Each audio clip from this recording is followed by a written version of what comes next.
जय हिंद। आज इस वीडियो में समझेंगे विंड टरबाइन कैसे काम करता है।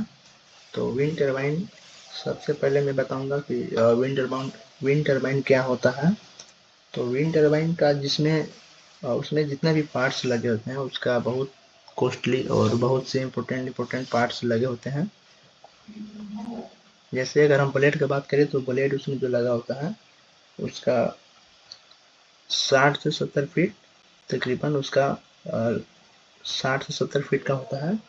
और जो विंड टरबाइन जो होता है उसका पूरा नीचे का सरफेस, जो अर्थ का सरफेस से अगर हाइट का मेजर करेंगे तो 40 फ्लोर यानी 40 मंजिला बिल्डिंग के बराबर होता है, यानी कि 350 से 400 फीट का।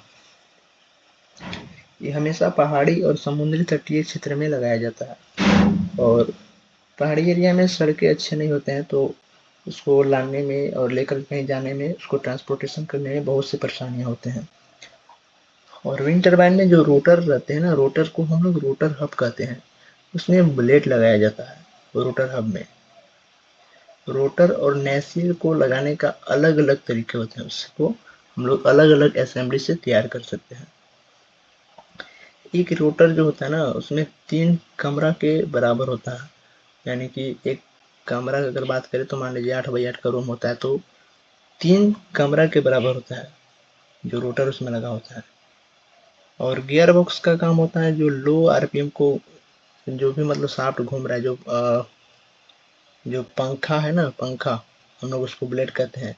तो ब्लेड को घुमा, अगर एक बार ब्लेड घूमेगा तो रोटर का काम होता है हाई आरपीएम में उसको मूव कराना, रोटेट कराना 1:100। अगर ब्लेड घूमता है, एक बार पंखे घूमता है तो उसको 100 बार रोटेट कराता है। जो जनरेटर का जो उसमें लगा होता है उसका जो शाफ्ट होता है उसको 100 बार रोटेट कराना।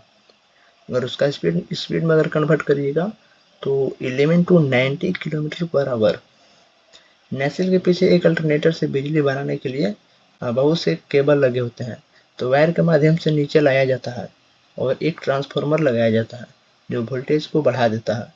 इसके बाद सब स्टेशन में कनेक्ट करके बिजली ग्रिड में भेज दिया जाता है और सब स्टेशन में सेम फ्रीक्वेंसी पर सेट करके भेज दिया जाता है। इस प्रकार से विंड टरबाइन की मदद से बिजली बना लेते हैं। तो विंड टरबाइन का डिसएडवांटेज और एडवांटेज भी है। इसका डिसएडवांटेज है कि हम हर एरिया में, हर क्षेत्र में नहीं लगा सकते हैं।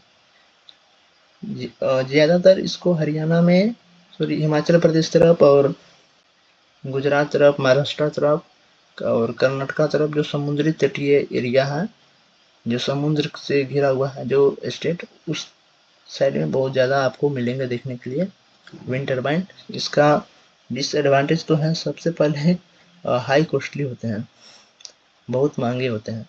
और इसका लगाने का सभी जगह आप नहीं लगा सकते हैं। पहाड़ी एरिया होना चाहिए और तेज हवा उस एरिया में चलना चाहिए।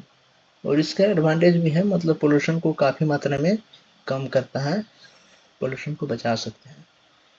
जैसे एयर पोल्यूशन हो गया, साउंड पोल्यूशन हो गया, सोयल पोल्यूशन हो गया, इसमें पोल्यूशन का बात ही नहीं होता।